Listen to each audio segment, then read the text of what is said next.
Buenos días, compartimos el reporte número 299 del Ministerio de Salud de la Nación en relación a la pandemia por el nuevo coronavirus, la situación actual, las recomendaciones y las medidas implementadas.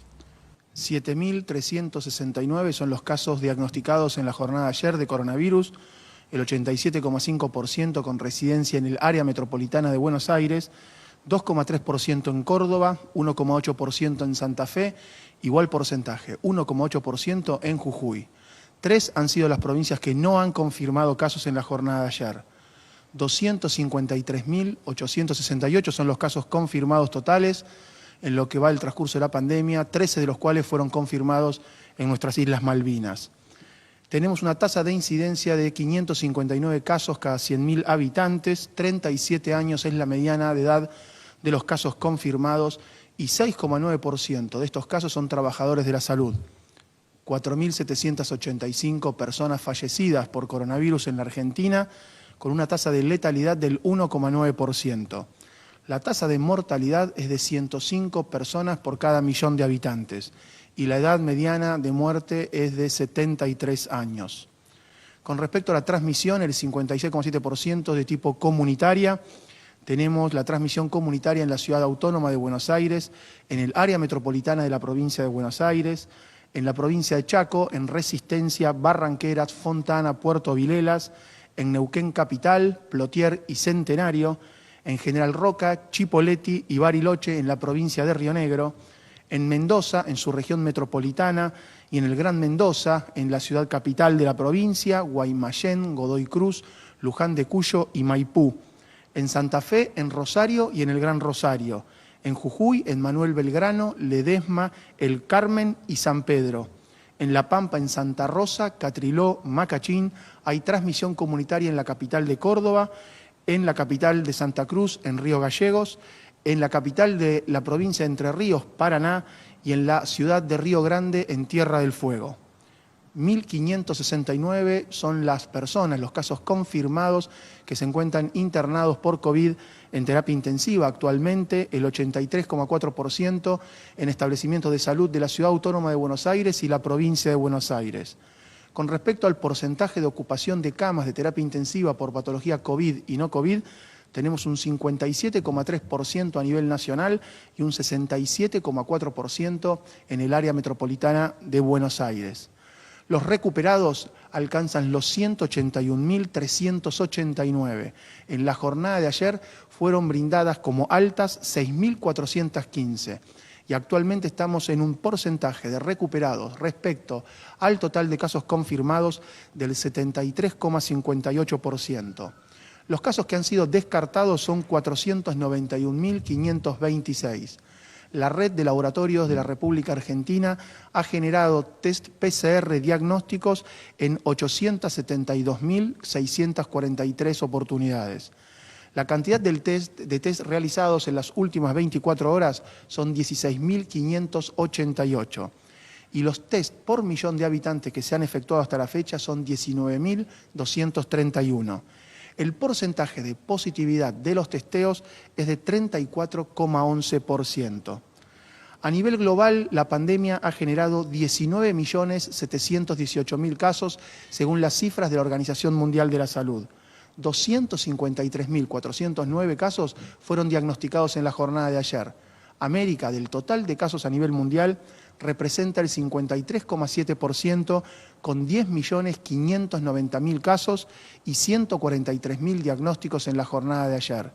Argentina, con respecto a la cantidad de casos confirmados en nuestro continente, representa el 2,3%, Brasil el 28,4% y Estados Unidos el 46,8%. La cantidad de fallecidos a nivel global es de 728.013 personas y a nivel americano 388.673. La tasa de letalidad global y americana es del 3,7%. Agradecemos a los trabajadores de la salud que a partir de su información nos permiten el procesamiento de los datos, la adaptación permanente del plan sanitario de respuesta al coronavirus en la Argentina. Tenemos en el día de ayer 7.369 nuevos casos. En el promedio semanal, digamos, por día en los últimos 7 días es de 6.494. Tenemos a la provincia de Buenos Aires y a la ciudad de Buenos Aires con el número más importante, pero seguimos teniendo provincias aportando un número relevante de nuevos casos. Córdoba, Santa Fe, Jujuy, Río Negro, Tierra del Fuego, Mendoza son provincias, Tierra del Fuego también, son provincias que siguen notificando nuevos casos en forma persistente todos los días con transmisión comunitaria. De vuelta a los 1.569 pacientes que tienen confirmados SARS-CoV-2 internados en terapia intensiva, casi el 20% no corresponden a AMBA, es un número importante y se sostiene ese porcentaje, por supuesto se correlaciona con el número de casos, el porcentaje de personas que estén en terapia intensiva también en otras provincias, el porcentaje de ocupación por cualquier causa, 57.3 a nivel nacional, 67.4 en AMBA, también aumenta unos puntitos, y ese porcentaje de positividad promedio de 34.11 en el día de ayer fue 47.8, 38.9 en Cava, 56.5 en el área metropolitana de la provincia de Buenos Aires, 40.8 en el resto del país. Seguimos con provincias por arriba del 40%, que son Jujuy, Mendoza, Neuquén, Río Negro, Salta y Tierra del Fuego, arriba del 40% de positividad en el día de ayer. La provincia de Santa Cruz bajó de 70% a 38% de positividad. También compartimos las buenas noticias, el gran trabajo y el intenso trabajo de las jurisdicciones, así como la provincia de Chaco, que está abajo del 20% de porcentaje de positividad. Es un mensaje que realmente se puede lograr ampliar el diagnóstico, trabajar en la vigilancia epidemiológica, en el control de la transmisión viral. El mensaje que queremos transmitir hoy es que hay 13 provincias con transmisión comunitaria. Recuerden que hace unas semanas eran muchas menos las provincias. Solo 3 provincias no confirmaron nuevos casos. 0 provincias no tienen nuevos casos en los últimos 14 días. Esos indicadores que veníamos compartiendo. Saber que Ciudad de Buenos Aires, aunque no tenga un aumento tan importante o ese aumento sea leve o pensemos que la curva está estabilizada, el número de nuevos casos por día es alto, la situación no es buena. Provincia de Buenos Aires tiene un aumento relevante del número de casos, tenemos muchísimas provincias con transmisión comunitaria y sin poder controlar la transmisión del virus.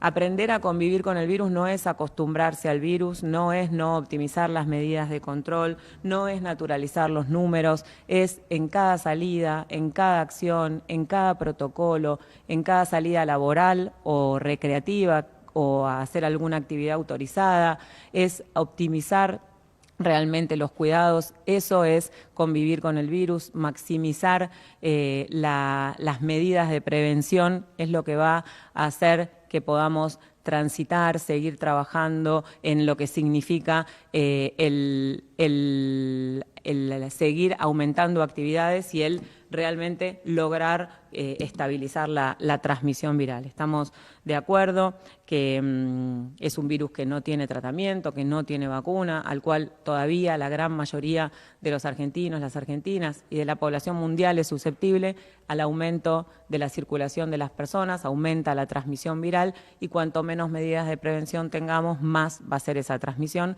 Así que el otro tema relevante es que tampoco hay mucha información de la situación a largo plazo de las personas que tuvieron coronavirus. Hay algunas informaciones en relación a inflamación cardíaca, inflamación pulmonar, no sabemos las secuelas, aunque se transite en forma leve. Así que ese es el mensaje de hoy. Aprender a convivir con el virus no significa acostumbrarse, no significa no cuidarse, no significa naturalizar los números de casos, los números de internados en terapia intensiva y los números de muertes. Tenemos hoy un lujo en el reporte. Luciana Pecker viene a contarnos el trabajo que se viene haciendo desde el Estado Nacional en relación a las políticas con perspectiva de género. Muchas gracias. Bueno, muchísimas gracias, Carla. Bueno, les quiero contar una noticia que tiene resonancia mundial y es que la Argentina salió primera en un ranking que elaboró Naciones Unidas, un ranking con las políticas con perspectiva de género en relación a la pandemia en todo el mundo. Naciones Unidas analizó las medidas tomadas por 175 países y más de 1.755 medidas. En ese ranking, la Argentina fue calificada del primer país en el mundo con más medidas tomadas con perspectiva de género.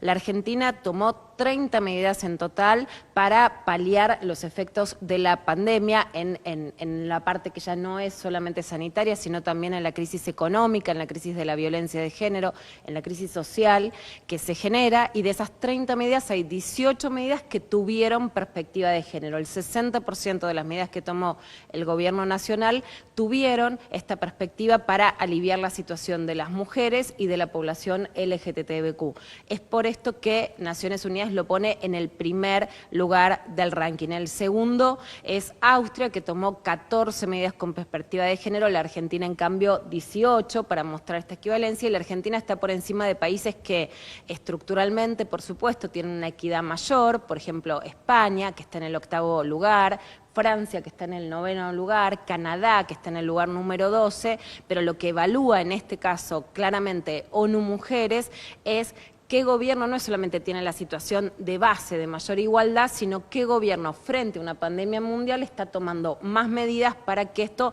no repercuta todavía más en las desigualdades existentes.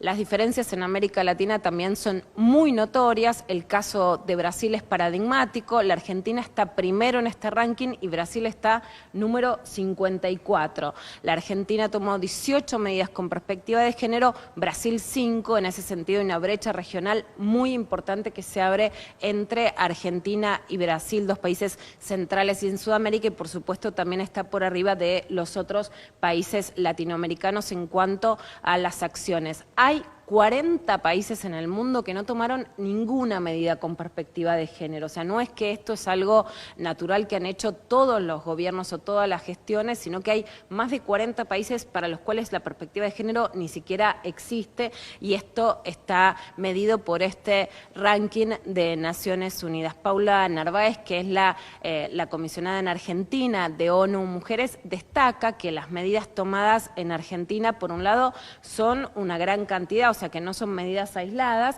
pero que además la mitad están destinadas a paliar los efectos de la violencia. Sabemos, Carla, que cuidarse y quedarse en casa es una medida necesaria para que justamente el coronavirus no siga avanzando. Pero desde el primer momento decimos que las víctimas de violencia de género no tienen que quedarse en casa, y la medida más importante que se tomó es que no solo esto se sabe o se da por hecho como que es una situación que todos sabemos, sino que está en el boletín oficial que las víctimas de violencia de género están exceptuadas tanto en los lugares donde hay aislamiento social obligatorio como en los que hay distanciamiento. Pueden salir, pueden pedir ayuda, pueden ir a denunciar a las fiscalías, a las oficinas de violencia de género, que también están exceptuadas y están abiertas. Esto está en el boletín oficial y es muy importante. También pueden tomar el transporte público en cualquier fase que se encuentren las cuarentenas. Si tienen que salir, si tienen que ir a lo de una amiga, lo de la madre, si tienen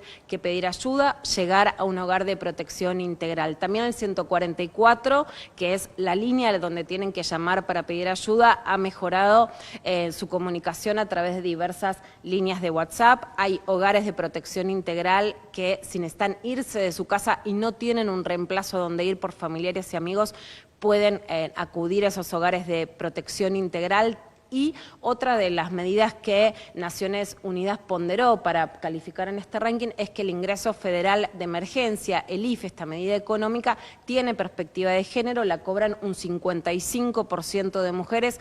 Es central que las trabajadoras de casas particulares, las empleadas domésticas, lo pueden cobrar tanto si están en la informalidad como en la formalidad. Por eso es el país que más ha trabajado con esta perspectiva de género desde lo económico. También que las víctimas de violencia de género han entrado en el programa A Trabajar y que se han incorporado en todos los programas sociales, tanto a las travestis, a las trans, como a todas las personas que forman parte de la diversidad sexual. Estas son algunas de las medidas que fueron calificadas como positivas y con sensibilidad de género por Naciones Unidas para poner a la Argentina primera, no en que no existan efectos que por supuesto son de retroceso para las mujeres, pero sí en intentar paliar los efectos sociales y sobre la violencia y la recarga de tareas de cuidados que pesan hoy sobre las mujeres y las disidencias sexuales.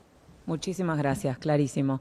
Claro que hay motivos para estar orgullosos, orgullosas, claro que hay muchísimo por trabajar, pero es muy relevante valorar nuestros logros, confiar en nosotros, saber que falta cada vez menos y que tenemos que seguir trabajando en conjunto, que está autorizada la circulación para generar denuncias y atención, digamos, por motivos de violencia de género y que hay muchísimo por hacer, pero que se está trabajando fuertemente en ese sentido, con esa prioridad para un Estado Nacional que ha visibilizado el punto de vista sanitario, el punto de vista social y el punto de vista económico en esta pandemia. Muchas gracias.